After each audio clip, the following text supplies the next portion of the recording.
હું ડૉક્ટર દેવાંગી વૈષ્ણવ છું, chief physiotherapist GT શેઠ orthopaedic હોસ્પિટલમાં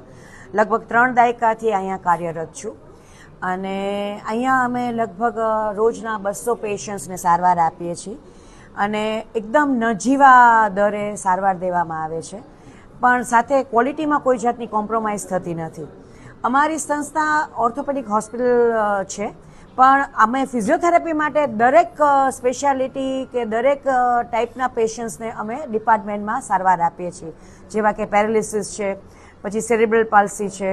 પછી કોઈ નર્વ ઇન્જરીઝ છે, પીડિયા કોઈ પેશન્ટ હોય એને નવજાત શિશુને કોઈ તકલીફ હોય, ટોર્ટિકોલિસ જેવું હોય એવાને, કોઈને બીજી કોઈ અમુક યુરિનરી ઇન્કોન્ટિનન્સ પોસ્ટ પ્રેગ્નન્સી કે કાંઈ હોય, પ્રી પાર્ટમ પેશન્ટ્સને સગર્ભા સ્ત્રીને પ્રી પોસ્ટ પાર્ટમ કસરતો કરવાની હોય, એટલે you name the field in medicine અને અમે લોકો એમાં સારવાર આપીએ છીએ.